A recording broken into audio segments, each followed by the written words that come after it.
함께 하나님 말씀 보겠습니다. 오늘 우리에게 주신 하나님 말씀은 구약 성경 시편 24편입니다. 시편 24편 1절부터 10절까지 말씀 우리 한 절씩 교독하시겠습니다.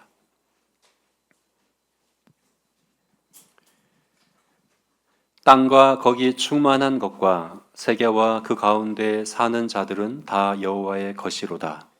여호와께서 그 터를 바다 위에 세우시며 강들 위에 건설하셨도다. 여호와의 산에 오를 자가 누구며 그의 거룩한 곳에 설 자가 누구인가? 곧 손이 깨끗하며 마음이 청결하며 뜻을 허탄한 데 두지 아니하며 거짓 맹세하지 아니하는 자로다. 그는 여호와께 복을 받고 구원의 하나님께 의를 얻으리니 이는 여호와를 찾는 족속이요 야곱의 하나님의 얼굴을 구하는 자로다. 문들아 너희 머리를 들지어다. 영원한 문들아 들릴지어다. 영광의 왕이 들어가시리로다. 영광의 왕이 누구시냐? 강하고 능하신 것이요 전쟁에 능한 여호와시로다. 문들아 너희 머리를 들지어다. 영원한 문들아 들릴지어다. 영광의 왕이 들어가시리로다. 영광의 왕이 누구시냐? 만군의 여호와 곧 영광의 왕이시로다. 아멘. 네, 지난주에는 우리가 성경적 세계관을 한마디로 정리해 보았습니다. 올해 우리가 성경적 세계관이라는 주제로 말씀을 나누고 있는데요. 지난주에는 그 첫 번째 시간으로 한마디로 정리를 해봤습니다. 어떻게 정리를 했을까요? 기억나시나요? 말씀으로 보고 믿음으로 사는 것, 이것이 바로 성경적 세계관이다, 이렇게 정리를 했죠. 그러기 위해서 우리가 먼저 말씀을 보자, 말씀으로 보기 위해 말씀을 먼저 보자, 우리가 그렇게 적용을 했었는데요. 말씀을 먼저 많이 꾸준히 읽어야 하죠. 왜냐하면 하나님께서는 이 천지 만물을 말씀으로 창조하시되 그 말씀을 우리에게 책의 형태로 주셨잖아요. 그러니까 우리는 읽어야 합니다. 많이 읽어야 합니다. 요한 웨슬레가 자신을 그렇게 표현했거든요. 한 책의 사람이다. 나는 한 책의 사람이다. 이 말은 책 한 권만 읽겠다는 이야기가 아닙니다. 사실 요한 웨슬레는 굉장한 독서가였어요. 말을 타고 가면서도 책을 읽을 정도로 책을 굉장히 많이 읽는 사람임에도 불구하고 자신을 한 책의 사람이다라고 표현한 것은 수만 권의 책을 읽을 때 그 수만 권의 책을 보고 이해하고 또 받아들이고 한 모든 것들의 그 기준이 한 권의 책, 성경이 바로 성경으로 보고 성경으로 이해하고 성경이 모든 것의 기준이 된다 하는 그런 의미로 나는 한 책의 사람이다 이렇게 표현을 했거든요. 우리 성도가 그렇습니다. 우리는 한 책의 사람들입니다. 수만 가지 일을 하고 또 수만 가지 일을 만나지만 우리는 저 사람은 정말 한 권의 책을 사랑한 사람이야. 정말 한 권의 책을 믿고 그 한 권의 책으로 그 많은 일들을 이해하고 또 그 모든 일들을 감당한 사람이야. 이렇게 평가를 들을 수 있는 그런 저와 여러분이 되었으면 좋겠습니다. 그래서 우리가 오늘부터는 그렇게 말씀으로 보고 믿음으로 사는 성경적 세계관을 구체적으로 하나의 주제를 하나씩 살펴볼 텐데 오늘은 그 출발점이라고 할 수 있는 창조입니다. 창조는 성경적 세계관의 출발점이라고 볼 수 있습니다. 왜냐하면 창조를 믿으면 성경의 나머지 내용들 중에 믿지 못할 게 없죠. 하나님께서 무로부터 모든 것을 창조하셨다는 사실을 믿으면 홍해를 가르시고 만나와 메추라기를 주시고 또 무리를 걸으시고 병자를 고치시고 죽은 자를 살리시고 동정녀를 통해 잉태되시고 이 모든 것들이 믿지 못할 게 없죠, 그죠? 창조에 대한 믿음과 이해가 바르다면 성경의 나머지 것들을 세계관으로 우리가 받아들이는 데 있어 아무런 장애물이 없어지게 됩니다. 그래서 창조는 성경적 세계관을 위한 출발점이라고 볼 수 있어요. 그래서 정말 믿지 않는 분들에게 복음을 전하려고 할 때, 성경적 세계관을 전달하고 믿게 하려고 할 때 어디서부터 시작을 해야 될까요? 창조의 진리를 전하는 것부터 시작을 하는 게 맞죠. 사도행전 17장을 보게 되면 사도 바울이 정말 그렇게 했어요. 사도 바울이 이방인에게, 믿지 않는 사람에게 복음을 전한 장면들은 많은데 어떻게 그 메시지를 전했는가? 메시지 내용이 성경에 나오진 않거든요. 근데 사도행전 17장에 딱 나옵니다. 우리가 갖고 있는 사도 바울, 이 바울 서신들은 다 성도들에게 쓴 편지잖아요. 그러니까 믿지 않는 사람들에게 준 메시지는 아니죠. 그리고 사도 바울이 전도할 때 그 전도의 방법이 먼저 유대인의 회당에 가서 먼저 전했어요. 그 유대인의 회당에 간다는 것은 유대인들은 이미 창조를 믿는 사람들이잖아요. 그래서 유대인의 회당에서 전할 때 또 이 서신 편지를 쓸 때는 잘 나타나지 않지만 이방인, 하나님을 믿지 않는 사람에게 복음을 전할 때는 어디서부터 시작했는가? 창조에서부터 시작한 것을 알 수 있습니다. 바울은 자신을 나는 십자가만 알고 십자가만 전하겠다라고 이야기했지만 또 예수와 부활에 대해서 전한다고 이야기했지만 그것만 전한 건 아니에요. 우리가 죄인이고 예수 그리스도께서 우리를 구속하셨다고 이 십자가의 복음을 믿기 위해서는 반드시 먼저 창조를 알아야 되고 창조를 믿어야만 합니다. 창조는 기독교 세계관의 출발점이다라는 거예요. 기독교 세계관을 받아들일 때, 성경적 세계관을 받아들일 때 창조부터 시작해야 된다 하는 그런 의미에서 출발점이라는 말도 맞지만 또 다른 차원에서는요, 이미 믿는 우리들에게 있어서도 마찬가지예요. 이미 믿는 우리들의 믿음을 점검하고자 할 때, 우리의 믿음에 어떤 문제가 있을 때 어디서부터 점검해 봐야 될까요? 어디서부터 그것을 살펴봐야 할까요? 바로 창조에 대한 믿음과 이해가 어떠한가를 살펴봐야 해요. 성경을 보면 그래요. 사도 바울이 실제로 고린도 교회에 여러 가지 문제들이 있을 때 그들의 그 신앙적인 문제, 그들의 믿음의 문제를 어디서부터 짚어보냐 하면 창조에서부터 짚어보는 걸 볼 수 있어요. 고린도전서 8장을 보게 되면 고린도 교회 안에 우상의 제물을 먹는, 고기를 먹는 문제가 있었어요. 로마 교회에 있었어요. 고린도전서 8장, 로마서 14장 보게 되면 고기를 먹지 못하고 채소만 먹는 성도들이 나오죠. 근데 그들을 가리켜서 바울이 뭐라고 얘기하냐면 믿음이 연약한 자들이다라고 표현을 해요. 왜 고기를 먹지 못할까요? 고기를 안 먹는 것이거든요. 왜 안 먹는 걸까요? 믿음 때문에 안 먹는 거예요. 왜냐하면 당시 시장에서 유통되던 고기들이 대부분 우상에게 제사 드린 제물이었어요. 이미 우상에게 제사 드리고 나서 시장에 유통되고 있는 거죠. 그러니까 이들은 그걸 부정하다고 여겨서 먹질 않는 거예요. 믿음 때문에 고기를 안 먹는 거예요. 그럼 우리는 생각할 때 믿음이 좋은 거 아니야? 믿음이 강한 것 아니야? 이렇게 생각할 수 있잖아요. 근데 오히려 바울은 고기를 먹는 자들이 믿음이 강한 자이고 고기를 먹지 못하고 채소만 먹는 자들은 믿음이 약한 자다 이렇게 표현하죠. 왜 그렇습니까? 바로 창조에 대한 믿음에 있어서는 그들이 약하고 부족한 자들이기 때문에 그런 겁니다. 왜 그렇습니까? 창조의 진리를 통해서 보자면 사실 우상은 신이 아니죠. 우상은 실제 존재하지 않는 허상일 뿐입니다. 오직 하나님만 온 땅과 만물의 창조자시고 신이시죠. 그죠? 그래서 우상에게 제사를 드렸다고 해서 그 우상이 그 고기에 아무 영향도 끼칠 수 없습니다. 고기 자체에는 아무 영향도 끼칠 수 없어요. 실제로 우상이 와서 먹는 것 아니거든요. 제사 드린다고 귀신이 와서 먹는 것 아니지 않습니까? 그죠? 그래서 아무 영향도 끼치지 못해요.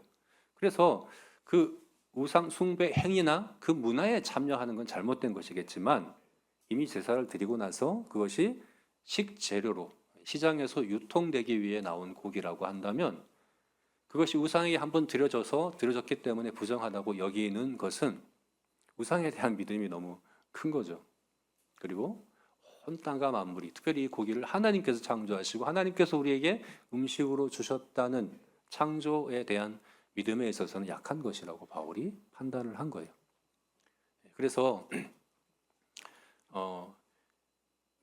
창조에 대한 믿음이 그들의 실제 신앙의 생활에, 삶에 이런 영향을 끼치는 것을 볼 수 있고 그런 문제들을 바울은 되짚어가서 창조에서부터 그 문제를 짚어내는 것을 볼 수가 있습니다. 우리도 마찬가지예요. 우리의 믿음과 우리의 삶에 있어서도 내 믿음이 약하고 흔들리고 내 믿음이 건강하지 못하고 그런 것 같다면 창조에 대한 믿음을 한번 짚어봐야 돼. 볼 필요가 있습니다. 썬데이 크리스찬은 왜 썬데이 크리스찬일까요? 주일에는 성경적 세계관으로 잘 생활하는 것 같아요. 교회에서는. 근데 집으로 가면 달라져. 세계관을 바꿔 끼고 살아가는 거죠. 학교에서, 직장에서는 믿지 않는 사람과 똑같은 그런 세계관으로 과학주의, 자연주의, 물질주의 그 똑같은 세계관으로 살아가는 이유는 뭘까요? 믿음이 약해서죠. 근데 구체적으로 어떤 믿음이 약한 걸까요? 바로 창조에 대한 믿음인 거죠. 창조 진리에 대한 믿음인 거죠. 하나님께서 모든 것을 창조하셨고 모든 것은 하나님이 보시기에 좋다 말씀하셨어요. 그래서 이 세상 만물, 이 세상 그 어느 곳, 어느 장소, 어떤 물건이라고 하더라도 속되거나 부정한 것이 그 장소나 물건이나 시간으로 나눠지지가 않습니다. 교회에서 하는 것은 거룩한 거고 집에서 하는 것은 속되다. 교회에서 하는 것은 거룩한 거고 회사에서 하는 것은 세속적인 거. 이렇게 구분하는 것은 창조에 대한 믿음에 있어서 그릇된 것입니다. 모든 것이 거룩하고 모든 것이 하나님의 것입니다. 하나님 보시기에 좋고 선한 것이다. 이게 바로 창조에 대한 믿음이잖아요. 그래서 썬데이 크리스천은 결국 창조에 대한 믿음에 있어서 그릇된 것이라고 볼 수 있는 거죠. 저는 그 극우 정치 집회도 저 그렇게 이해를 하거든요. 개인적인 믿음에 있어, 개인적인 견해에 있어서 극우적인 그런 정치 견해를 가진 것은 전혀 문제가 안 돼요. 그래서 그런 집회에 참여하는 것도 저는 괜찮은데 그거를 신앙적인 이유 때문에 참여한다고 한다면 저는 믿음이 연약한 거라고 저는 생각을 합니다. 왜 그럴까요? 성경에는 그렇게 말씀하거든요.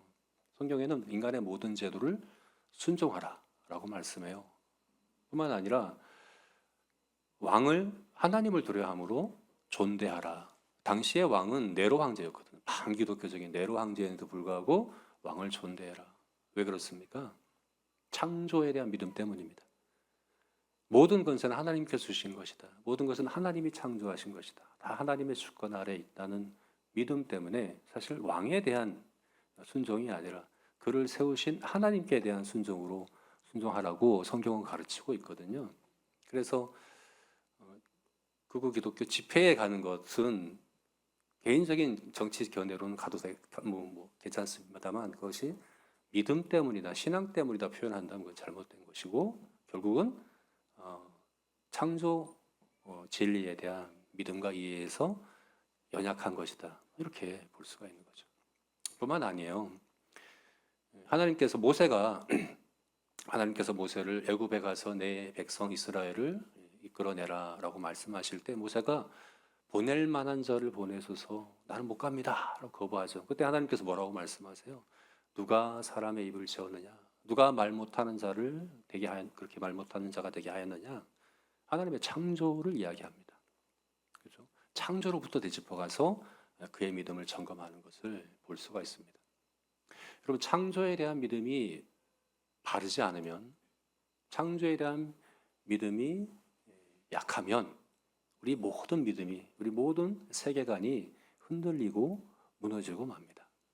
너무나도 중요합니다. 성경에서 창조에 대해 어떻게 이야기하고 있는지 그 성경에서 말씀하신 그대로 믿고 또 그대로 받아들이는 것 너무나도 중요합니다. 그래서 오늘 우리가 이 창조에 대한 성경의 가르침을 보려고 합니다. 성경에서 창조를 어떻게 말씀하고 있는가? 오늘 우리가 읽은 말씀은 시편 24편이죠. 대부분은 창조 그러면 창세기 1, 2장을 통해서 다루죠, 그죠? 저도 이 창조 교리를 여러 번 설교했었습니다. 최근에도 했었던 것 같아요. 근데 대부분 창세기 1장과 2장을 통해서 봤었어요. 근데 오늘은 우리 총회 공과에서 시편 24편을 본문으로 정했어요. 창조의 진리를 시편 24편을 통해서 우리에게 살펴보라고 이렇게 정해 놓은 거죠. 왜 그랬을까요? 그 이유가 뭘까요? 아마도 제가 생각할 땐 그런 것 같아요. 창조라고 하는 것을 성경적 세계관이라고 하는 큰 맥락에서 바라보기 위한 것인 것 같아요. 창조는 과거 태초에 있었던 과거 사건만이 아니기 때문에 그래요. 세상을 바라보는 세계관에 있어서 훨씬 더 크고 넓은 그런 주제가 바로 창조이기 때문에 그래요. 그래서 창세기 1장과 2장 과거에 태초에 있었던 그 창조로만이 아니라 현재와 또 미래의 창조가 어떤 의미를 갖는가, 창조가 어떻게 성경에서 말씀되고 있는가를 보기 위해서 가장 적합한 본문 중에 하나가 바로 오늘 읽은 시편 24편이다 이렇게 이해할 수 있는 겁니다. 그래서 먼저 이 시편 24편 말씀에서 가르쳐주고 있는 창조의 진리에 대해서 제가 세 가지로 한번 이렇게 정리를 해봤습니다. 오늘 본문에서 창조에 대해서 우리 이야기해주고 있는 겁니다. 그러니까 창조에 대해서 우리가 알아야 될 것, 성경이 말씀하고 있는 것들 이외에도 많이 있습니다. 중요한 내용들이 많이 있습니다. 그런데 특별히 성경적 세계관의 하나의 그런 렌즈로서 우리가 창조를 이해하고자 할 때 특별히 이 시편 24편 말씀이 우리에게 이야기해주고 있는 창조에 대한 진리 세 가지 이렇게 정리해 볼 수 있겠습니다. 첫 번째는 창조는 과거와 현재와 미래의 일이다 하는 겁니다. 창조는 과거의 일만이 아니에요. 정말 그래요, 여러분. 창조는 현재도 이루어지고 있어요. 하나님 지금도 창조하고 계세요. 어떻게 창조하고 계십니까? 성경에 정말 그렇게 표현하고 있어요. 지금도 창조하신다. 어떤 창조죠? 바로 새 사람을 지으시는 것이죠. 그리스도 예수 안에서 너희는 새로운 피조물이다. 새로 창조하시는 일을 지금도 하시고 계신 거죠. 새 사람으로 그의 형상을 따라 새 사람으로 지으시는 것, 우리를 구원하시는 그것을 창조라고 표현하고 있거든요. 창조는 지금 현재도 일어나고 있는 일입니다. 뿐만 아니라 미래에 창조가 있을 겁니다. 어떤 창조죠? 새 하늘과 새 땅이 임하는 거죠. 근데 새 하늘과 새 땅이 임하는 것을 이사야서는 창조한다라고 말씀하고 있어요. 새 하늘과 새 땅을 창조하노라라고 분명히 말씀을 하고 있어요. 창조는 성경에서 미래의 일로도 우리에게 분명히 말씀하고 있다는 거예요. 근데 오늘 우리가 읽은 시편 24편 말씀이 시잖아요. 근데 세 개의 연으로 구성된 시예요. 연을 구분해 볼 수가 있어요. 딱 구분하기 좋게 셀라라고 하는 그 이제 음악 기호거든요. 그게 잠시 멈추라 하는 건데 이 셀라는 연을 구분하기 너무나도 좋은 거죠. 그래서 이 2절과 3절의 끝은 어디서 끝나는지를 셀라를 통해서 알 수가 있습니다. 6절에도 셀라가 있고 10절에도 셀라가 있어요. 그래서 2절은 6절에서 2년은 6절에서 끝나고 3년은 10절에서 끝나는구나 이렇게 쉽게 알 수 있습니다. 그럼 1년은 어디서 끝날까요? 1년과 2년은 어떻게 구분할 수 있을까요? 셀라라는 말이 없죠. 근데 내용을 자세히 보시면 너무나도 명확하게 구분된다는 걸 알 수 있습니다. 몇 절일까요? 몇 절부터 2년에 해당할까요? 네, 3절입니다. 3절부터 보게 되면 갑자기 분위기가 달라지는 걸 알 수 있어요. 1절, 2절은 창조에 대해서 이야기하고 있거든요. 땅과 거기 충만한 것과 그 가운데 세계와 그 가운데 모든 것이 여호와의 것이다. 왜냐하면 여호와께서 세우시고 건설하셨기 때문이다. 이 창세기 1, 2장에 나온 하나님의 그 창조를 1, 2절에서 말씀하고 있잖아요. 근데 3절에서 갑자기 분위기가 바뀝니다. 3절에서 뭐라고 이야기합니까? 여호와의 산에 오를 자가 누구며 그의 거룩한 곳에 설 자가 누구인가? 갑자기 바뀌었잖아요. 그죠? 뿐만 아니라 1절은 과거형이고 1, 2절은 과거형이에요. 1년은 과거형으로 되어 있어요. 건설하셨도다, 세우셨도다 과거형이에요. 1절은 과거의 창조를 얘기하고 있어요. 근데 3절부터 6절은 현재형으로 바뀝니다. 그래서 구분이 되죠. 그죠? 그래서 1년은 1절, 2절, 2년은 3절부터 6절, 3년은 7절부터 10절 이렇게 명확하게 구분이 되는데 시제가 1년은 과거형, 2년은 현재형, 3년은 미래형으로 되어 있다는 거예요.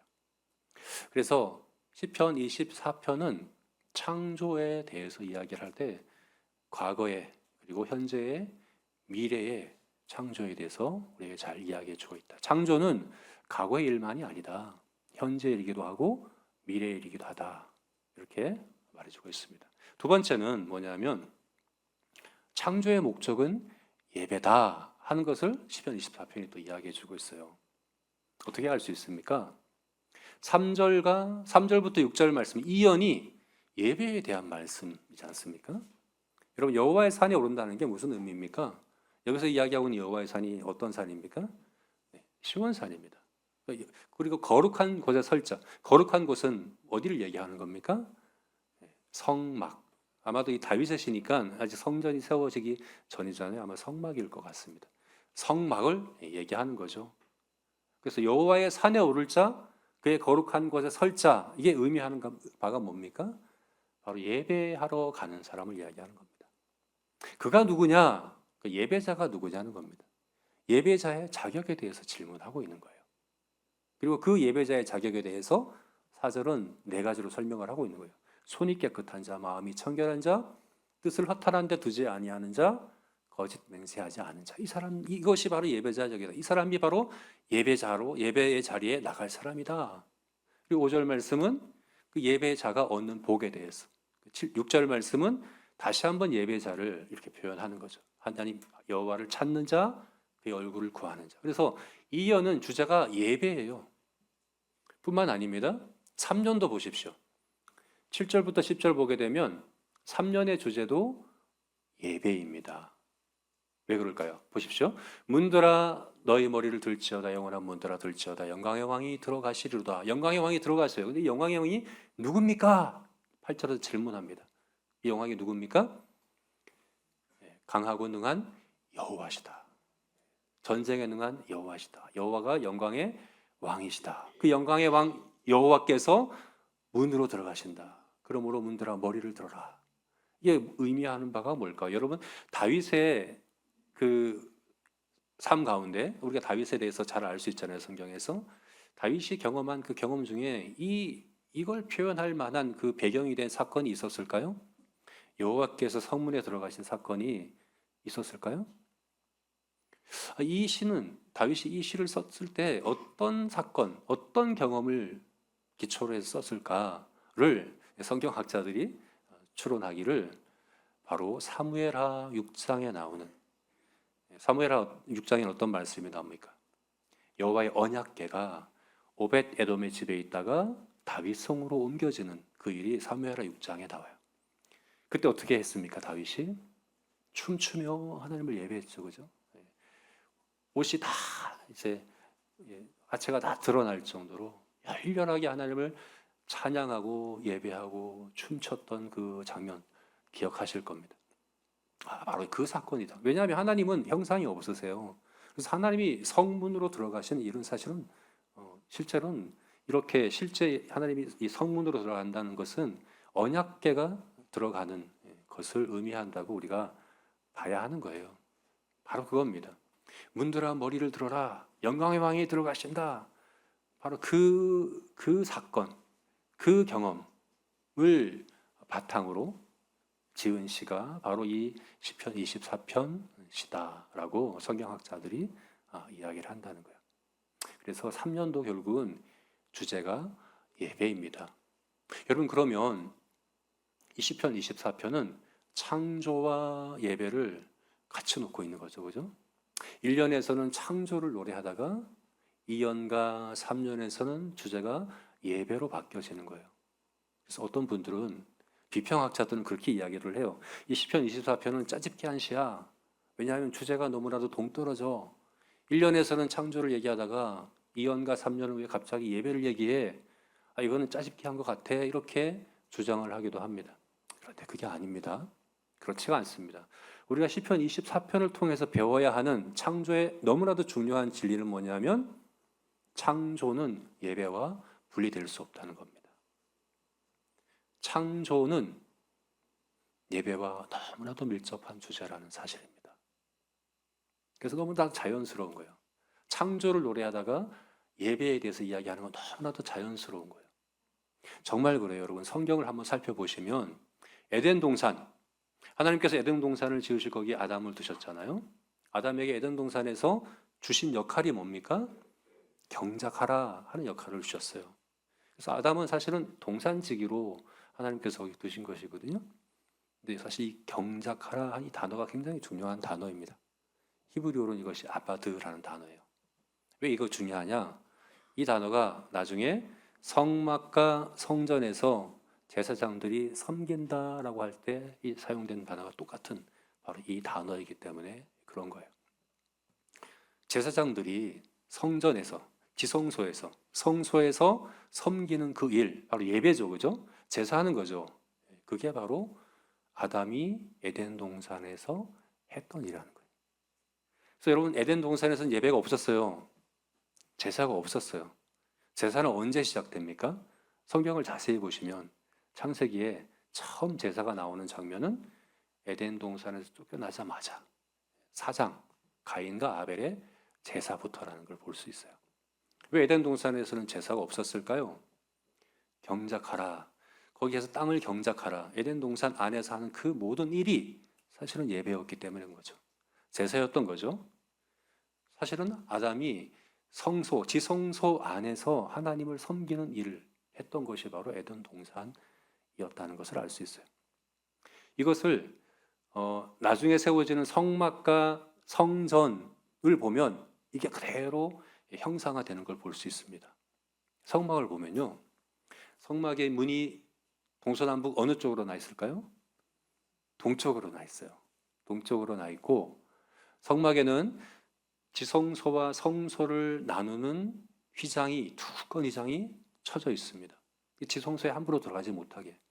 지성소에는 딱 1년에 한 번 대제사장만 딱 들어갈 수 있었어요. 속죄일에 딱 한 번만 딱 들어갈 수 있었어요. 막아놨어요. 못 들어가게, 휘장에. 근데 휘장에 새겨놓은 형상이 있습니다. 뭘 새겨놨을까요? 그룹들을 새겨놨다라고 되어 있습니다. 그룹들을 정교하게 그 휘장에다 새겨놨는데 이게 뭘 나타내는 겁니까? 이게 바로 에덴 동산을 나타내는 거죠. 에덴 동산도 동쪽으로 이제 문이 나 있죠. 그 동쪽에 하나님께서 그룹들을 두셔서 생명나무로 가지 못하도록 지키게 하셨어요. 그룹들과 두루 도는 화염검으로 지키게 하셨다는 걸 얘기하고 있어요. 그래서 아담과 하와가 쫓겨나고 창세기 4장에서 가인과 아벨이 제사했을 때 아마 거기서 했을 거예요. 그룹들 앞에서 했을 거예요.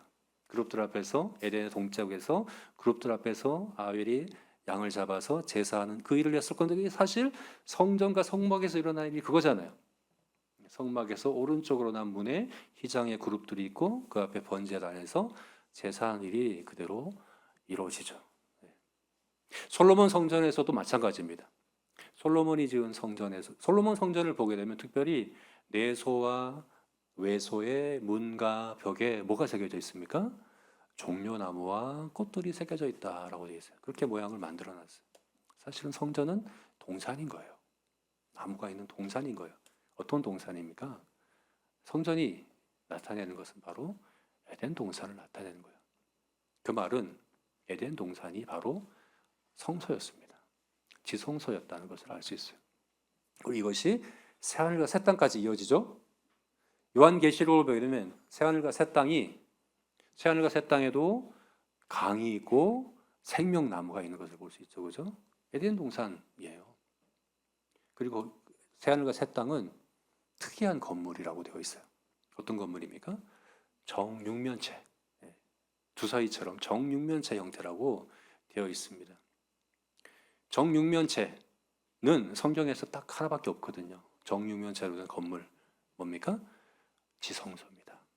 솔로몬 성전의 지성소가 길이와 너비와 높이가 똑같은 20규빗인 정육면체입니다.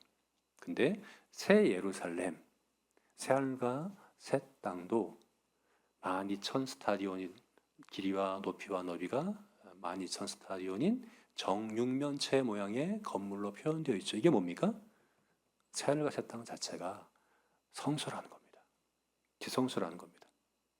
그래서 새하늘과 새 땅에는 성전이 없다라고 분명히 말씀을 하고 있는 거예요. 그래서 여러분, 사실 성경은 창조에서 시작해서 창조로 끝나죠. 첫 창조와 재창조, 새 창조로 끝나는데, 또 다른 한편으로는 예배에서 시작해서 예배로 끝납니다. 성소에서 시작해서 성소로 끝나는 것이 바로 성경입니다. 그래서 여러분, 창조는 예배와 밀접한 관련이 있습니다. 특별히 하나님은 창조를 예배를 위한 장소로, 예배를 목적으로 하셨다 하는 것을 우리가 성경을 통해서 알 수가 있고, 그래서 시편 24편에서 창조를 이야기하다가 갑자기 예배자의 자격이 뭐냐? 누가 예배할 수 있느냐? 라고 질문하는 것은 너무나도 자연스러운 질문이며, 우리도 마찬가지입니다. 창조라고 하는 이 세계관적인 안경을 쓰고 살아가는 사람들은 반드시 예배에 관심을 가져야 합니다. 예배자가 되어져야 하는 겁니다. 이것이 바로 우리가 시편 24편에서 알 수 있는 창조의 진리에 대한 두 번째 내용이고요. 세 번째는 뭐냐면, 창조는 하나님의 왕권 행사다라는 걸 알 수 있어요. 오늘 우리가 읽은 시편 24편 1절 2절 말씀 보게 되면, 창세기 1장 2장에 하나님의 그 창조를 아주 간단하게 요약해 주고 있는데, 어떻게 요약해 주고 있습니까? 1절은 하나님의 주권을 얘기해요. 하나님 모든 걸 다 하나님의 것이다. 하나님이 주인이시다. 근데 2절을 보게 되면, 이게 바로 이제 창세기 1, 2장에 하나님의 창조를 한마디로 요약해 놓은 거거든요. 어떻게 요약해 놨습니까? 그 터를 바다 위에 세우셨다. 강들 위에 건설하셨다. 이게 무슨 말일까요? 바다 위에 터를 세우시고 강들 위에 터를 건설하셨다. 이게 창조다. 이게 무슨 말일까요? 이게 상징적인 의미거든요. 이 강, 바다, 특별히 바다는 성경에서 상징적인 의미로 많이 쓰여지죠. 어떤 의미입니까? 무질서와 혼돈을 의미합니다. 바다는. 그래서 여러분, 이 요한계시록 21장을 가게 되면 새하늘과 새 땅에는 바다가 없더라라고 이야기를 해요. 새하늘과 새 땅에는 바다가 없어요. 근데 처음 창조에는 바다가 있어요. 첫 창조와 재창조의 차이, 결정적인 차이가 뭐예요? 바다가 있고 없고 라는 거예요. 근데 이 첫 창조는 하나님께서 그런 바다를 두시되 어떻게 하셨어요? 바다 위에 터를 세우셨다. 바다 위에 터를 건설하셨다. 그것은 무질서와 혼돈을 다스리시는 것이 바로 하나님의 창조였다라는 걸 이야기해 주는 거예요. 그래서 여러분, 다시 창세기 1장으로 한번 가보세요. 창세기 1장에서 하나님께서 며칠 동안 창조하셨죠? 너무 쉽죠? 6일 동안 창조하셨잖아요. 근데 처음으로 창조하신 게 뭘까요? 하나님이 제일 먼저 만드신 게 뭐예요? 빛이라고 생각하잖아요. 그죠? 근데 아니에요. 자세히 보면 빛이 아니에요. 뭘 먼저 만들었냐 하면 땅을 먼저 만드셨어요. 땅이 공허하고 혼돈하더라, 이렇게 말씀하거든요. 그 이후에 빛이 있으라 말씀하세요. 그럼 한번 생각해 보세요. 왜 땅을, 공허하고 혼돈한 땅을 왜 먼저 만드셨을까? 하나님은 전능하시잖아요. 그냥 한마디로 완성을 시킬 수 있으시잖아요. 능력이 부족해서 이렇게 먼저 공허하고 혼돈된 땅을 만드시고 그것을 점점 빚으셔서 이렇게 6일 동안, 이게 아니잖아요. 그죠? 왜 그렇게 하셨을까요? 뒤에 보면 첫째 날부터 여섯째 날까지, 첫째 날부터 3일, 셋째 날까지 하신 일은 뭐냐면 바로 이 혼돈됨을 나누시는 일을 하셨어요. 혼돈됨에 대한 것이었어요. 첫째 날에는 빛과 어둠을 나누시고, 둘째 날에는 궁창 위의 물과 궁창 아래의 물을 나누시고 궁창을 나누신 거죠. 셋째 날에는 바다와 땅을 나누시고 혼돈된 땅을 창조하시고 처음 3일 동안 나누시는 일을 하셨어요. 그리고 나머지 3일 동안 하신 일은 뭐예요? 그 나누신 공간을 채우시는 일을 하셨어요. 넷째 날에는 첫째 날 나누신 빛과 어둠을 뭘로 채우십니까? 해와 달과 별로 채우십니다. 그리고 해와 달에게 낮과 밤을 주관하게 하셨다라고 말씀하세요. 다섯째 날은 둘째 날 나누신 궁창을 채우십니다. 궁창과 바다를 채우십니다. 새와 물고기들로 채우시고 그리고 그들로 그 공간을 주관하게 하셔요. 여섯째 날에는 셋째 날 나누신 땅과 바다, 땅에 짐승들과 사람을 창조하시고 사람으로 하여금 주관하게 하시죠. 다스리게 하시죠. 왜 이렇게 하셨을까요? 사실 이렇게 하실 필요가 없으신데 왜 이렇게 하셨습니까? 하나님께서 하시고자 하는 말씀이 뭡니까? 창조는 바로 하나님의 다스림 행위라는 거예요. 하나님의 왕권 행사라는 거예요. 그걸 말씀하시고자 하는 겁니다. 그래서 공허함과 혼돈됨을 다스리고 나누시고 또 그것을 주관하는 자들을 위임하시고 세우시고 하는 과정으로 첫 창조가 이루어진 것을 우리가 볼 수 있는 것입니다. 이것이 바로 우리가 읽은 2절 말씀이 딱 이야기해 주고 있는 거예요. 바다 위에 강물 위에 터를 세우시고 건설하셨도다.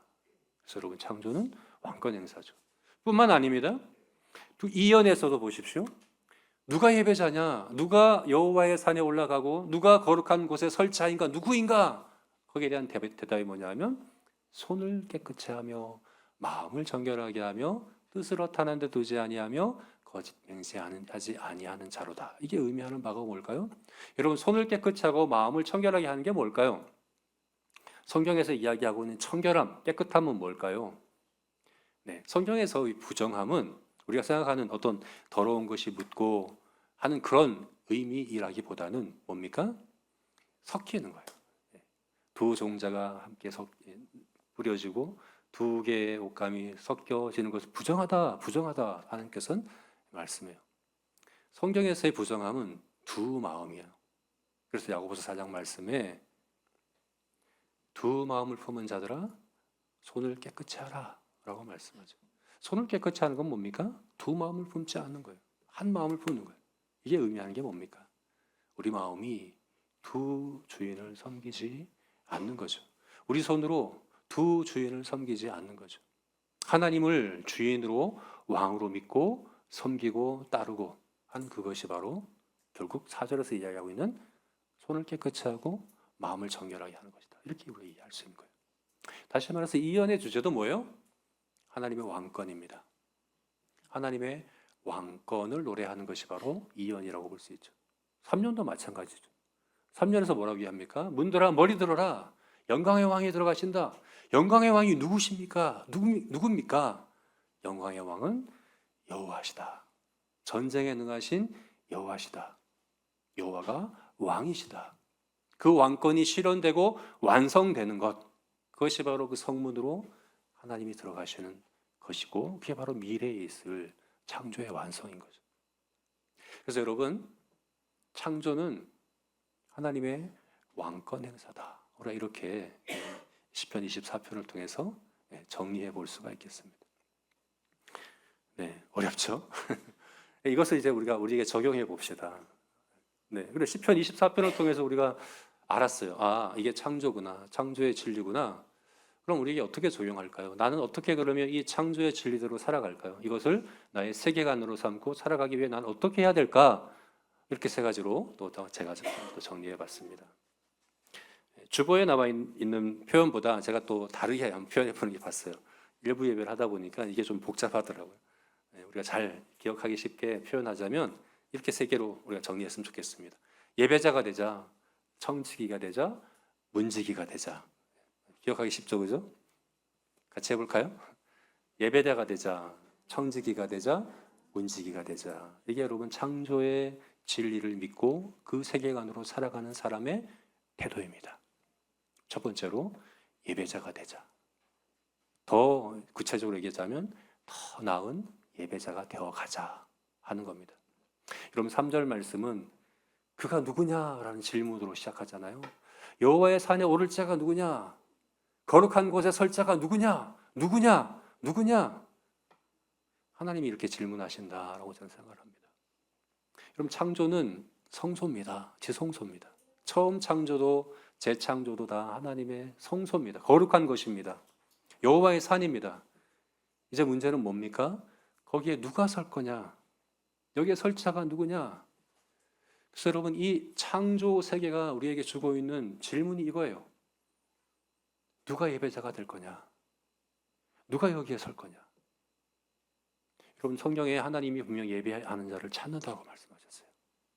신령과 진정으로 예배할 자를 찾으시느니라 라고 말씀하셨습니다. 여러분, 우리가 창조의 안경을 쓰고 이 우리 삶을 바라볼 때 우리 안에 그 마음이, 그 질문이 떠올라야 합니다. 누가 예배자인가? 나는 예배자인가? 하는 질문이 떠올라야 하는 겁니다. 이게 첫 창조와 재창조를 비교해 보면요, 처음 창조에서는 사람이 마지막 날 창조되었어요. 앞에서 에덴 동산이 성소라고 그랬잖아요. 지성소라고 그랬잖아요. 그죠? 지성소가 먼저 만들어지고 거기 예배자를 두셨어요. 근데 실패했죠. 그 재창조에는 하나님이 순서를 바꾸셨어요. 마지막에 지성소가 내려옵니다. 새하늘과 새 땅에 지성소가 내려옵니다. 마지막에 그 이제 성소가 세워집니다. 그리고 예배자를 지금도 하나님께서는 세우고 계시죠. 새 사람을 먼저 만드시고 새하늘과 새 땅을 마지막에 두시는 거죠. 여러분, 우리가 새하늘과 새 땅을 소망합니다. 주님 다시 오실 때 우리가 그 천국에서 영생을 누리기를 소망합니다. 근데 거기는 성소예요. 예배 자리예요. 예배자가 들어가는 곳이에요. 그 새하늘과 새 땅을 소망하는 사람은 어떤 사람이어야 합니까? 예배자여야 합니다. 예배자로 빚어져야 합니다. 점점 더 나은 예배자가 되어야 합니다. 어떻게 해요? 이렇게 공예배 이렇게 모여서 함께 예배드리는 거 너무 귀하죠. 너무 중요합니다. 이것뿐만이 아니죠. 오늘 본문에서 이야기하는 것은 삶의 예배입니다. 손을 깨끗이 하라. 마음을 청결하게 하라. 손은 우리 외적인 활동들을 얘기하는 거고, 마음은 우리 내적인 활동을 얘기하는 거예요. 내적으로 외적으로, 내적 삶과 외적 삶이 다 하나님께 드려지는 예배가 되게 하라. 로마서 12장 말씀에서 한 말씀이죠. 너희 몸을 하나님이 기뻐하시는 거룩한 산 제물로 드려라. 이것이 너희가 드릴 영적 예배니라.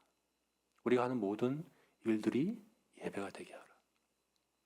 우리가 지금 모여서 드리는 이 예배, 찬양과 기도와 이 예배만이 아니라 우리가 하는 모든 일이 예배가 되어야 합니다. 우리가 하는 모든 일이 성직입니다. 우리가 하는 모든 일이 거룩한 일이라고 우리가 기억을 해야 합니다. 먹든지 마시든지 다 하나님의 영광을 위하여 하라. 정말 그렇게 되어져야 하는 것입니다. 음식을 만들 때 하나님 영광 위해서 하십시오. 청소할 때 하나님이 영광 받으시도록 하십시오. 운전할 때 우리 하나님을 높이는 마음으로 하십시오. 그 어떤 일도 세속적인 일, 사소한 일은 없습니다. 모든 것이 예배입니다. 왜냐하면 우리가 제사장이잖아요. 그리고 우리가 성전이잖아요. 우리가 가는 곳이 바로 성전입니다. 저와 여러분이 이와 같은 예배자로 점점 더 나은 예배자로 세워지는 그런 저와 여러분이 되시기를 주의 이름으로 축원합니다. 두 번째는 청지기가 되자 하는 겁니다. 창조의 신앙을, 창조에 대한 진리를 믿는 사람은 어떤 사람이냐? 청지기입니다. 청지기로 살아가는 사람들입니다. 왜 그렇습니까? 땅과 하늘의 모든 것들이, 이 세상 모든 것들이, 땅과 거기 거하는 모든 것들과 세계와 그 모든 것들이 하나님의 것이에요. 우리에게 주어진 것은 맡겨진 거예요. 우리에게 주어진 어떤 것이든 다 우리에게 잠시 위임해 두신 것이죠. 그죠? 물론 우리는 다스리는 자예요. 하나님이 우리를 다스리는 자로 세우셨어요. 사람은 다스리는 자입니다. 그런데 이 다스림은 위임된 것이에요. 위임된 왕권이에요. 정말 왕은 하나님이시다 하는 사실을 우리가 기억할 필요가 있는 거죠. 오늘 본문 말씀은 창조를 이야기하다, 예배를 이야기하다 갑자기 전쟁을 이야기하는데 정말 그렇습니다. 지금 우리가 싸워야 될 영적 싸움은 다른 게 아닙니다. 사탄과의 싸움 분명 있죠. 사탄과 우리가 싸워야 합니다. 그러나 사탄은 이미 패한 적이에요. 우리가 사탄과 싸운다고 해서 주님 오시기 전까지 사탄을 이 땅에서 몰아낼 수는 없어요. 계속 활동할 거예요. 세상의 정신, 하나님을 부정하고 하나님 앞에 높아진 세상의 가치관, 그것과 우리가 싸워야 되는 게 분명합니다. 그러나 우리의 주된 싸움은 그게 아닙니다. 우리의 주된 싸움은 뭡니까? 우리 안에 있는 두 마음입니다. 내가 주인인 듯 하나님이 아닌 다른 것들을 우상 삼아 허탄한 것에 마음을 둔다, 뜻을 둔다. 이 허탄한 것은 우상을 얘기하는 것이거든요. 허탄한 것에 마음을 두고자 하는 우리 안에 있는 수많은 우상들과 싸우는 일들 우리가 반드시 해야 하는 것입니다. 창조의 믿음을 가지고 살아가는 사람, 어떤 사람입니까? 나에게 주어진 돈과 시간과 건강과 내가 하는 모든 기회들과 모든 것들이 하나님께서 나에게 맡기신 것이다. 하나님이 주인이시다. 이 모든 세상은 주인 없는 밭이 아니라 주인이 있는 밭이어서 주인이 원하는 열매를 맺어야만 알곡이다 하는 사실을 기억하며 우리가 하는 모든 일들을 통해 우리가 가진 모든 것들을 통해서 하나님의 주인 되심을 나타내기를 힘쓰는 저와 여러분이 되시기를 주의 이름으로 축원합니다. 마지막 세 번째로는 문지기가 되자 하는 겁니다. 문지기가 되자. 여러분 창조의 진리를 믿는 사람은 어떤 사람입니까? 문지기로 살아가는 사람입니다. 우리 7절부터 10절까지의 이 3년, 제3년은 뭐라고 얘기하냐면 문들아 너희 머리를 들지어다 이렇게 얘기하죠. 그죠? 우리 찬양도 있잖아요. 우리가 자주 하는 찬양인데 문들아 머리를 들어라. 문들아 머리를 들 이게 무슨 의미인지 여러분 아셨어요? 어떤 분들은 왜 중세시대 성을 보게 되면 성문이 이렇게 위아래로 들리잖아요. 그래서 이렇게 들라는 얘기구나. 근데 사실은 중세시대 문은 들리면 닫히는 거잖아요. 그렇지 않나요? 여는 건 내리는 건데 왜 들라고 했을까? 근데 이 다윗 시대에 성문은 머리가 없었대요. 이렇게 드는 문이 아니었대요. 그래서 사실 이게 성경학자들도 이걸 어떻게 해석해야 되는 거야? 이게 뭘 얘기하는 거야? 잘 이해를 못하는 거죠. 근데 가장 타당한 해석은 아마도 여기서 얘기하고 있는 문은 문지기를 이야기하는 것이다. 이해하는 것이 맞는 것 같아요. 문지기들에게 얘기하는 거예요. 머리를 들어라. 여러분 이것은 문지기만 할 수 있는 일입니다. 우리가 이제 예배 마지막에 폐회송을 요한계시록 11장 15절 그 성경 구절 가지고 만든 노래거든요. 우리 폐회송 우리 제자교회에서 만든 노래예요. 그 구절 세상 모든 나라가 그의 그리스도와 그의 나라가 되어 그가 세세토록 왕노릇 하리로다 하는 이 고백. 근데 여러분 그 구절 바로 다음에는 장로들이 엎드려 경배하는 걸 볼 수 있어요. 마지막 창조가 완성되고 예배가 완성되는 그날 우리가 다 같이 예배할 거예요. 근데 지금 얘기하고 있는 문드라 머리드라는 그걸 얘기하는 게 아니거든요. 엎드리라는 게 아니라 머리를 들라고 얘기하고 있잖아요. 이게 무슨 의미일까요?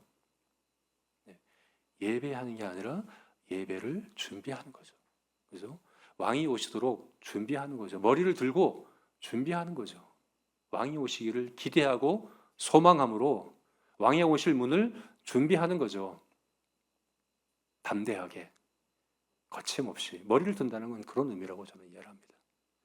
사도행전 28장 말씀에 사도 바울이 그 새방에서 담대하게 거침없이 하나님의 그 복음을 증언했다라고 이야기했던 것처럼 머리를 듭시다. 주님께서 왕으로 오십니다. 머리를 들고 주님이 오실 그 날을 준비합시다. 어떻게 준비합니까? 함께 우리가 성전으로 지어져 가야 합니다. 성전으로 우리가 지어져 가야 합니다. 다니엘서 2장을 보게 되면 느부갓네살이 한 상을 봐요. 큰 신상을 봤는데 머리는 금으로 되어 있고 가슴과 팔은 은으로 되어 있고 배와 넓적다리는 노수로 되어 있고 허벅지는 종아리는 쇠고 발가락은 일부가 진흙이더라. 큰 신상이죠. 이 신상이 의미하는 바는 세상 나라들과 세상 임금들이거든요. 제국들이에요. 근데 산에서 손대지 않은 돌이라는 다듬지 않은 돌이에요. 성경에서 다듬지 않은 돌은 하나밖에 없어요. 재단. 하나님 앞에 제사 드리는 그 재단을 만드는 돌이거든요. 그 돌이 그 신상을 칩니다. 그러니까 이 신상이 산산이 부서집니다. 다 흩어져 버립니다. 그리고 이 돌이 점점 커져서 태산이 되고 온 세상에 가득하였더라 하는 것이 다니엘서 2장에 나오는 비전이거든요. 오늘 설교 제목이 창조와 비전이잖아요. 이게 우리의 비전입니다. 무엇입니까? 여호와를 인정하는 것이 물이 바다를 덮은 것 같이 온 세상 가득하게 될 겁니다. 온 세상이 지성소가 될 겁니다. 온 세상이 하나님을 예배하는 예배처가 될 겁니다. 어떻게요? 우리들을 통해서. 우리가 함께 성전으로 지어져 가는 그 일을 통해서 되어질 겁니다. 그럼 여러분, 우리가 이렇게 모여서 예배하는 거, 우리가 함께 공동체로 하나의 성전으로 지어져 가는 거 정말 놀라운 것입니다. 우주 만물의 종착점이 바로 거기에 있습니다. 우리는 그 일을 머리를 들고 담대하게 거침없이 소망 가운데 함께 해나가는 그런 저와 여러분이 되었으면 좋겠습니다. 네, 말씀을 맺겠습니다. 네, 창조의 진리를 믿는 사람은 어떤 사람들입니까? 네, 기억하기 쉽게 어떻게 말씀드렸죠? 예배자가 되자, 청지기가 되자, 문지기가 되자. 네, 저와 여러분이 이와 같기를 주의 이름으로 축원합니다.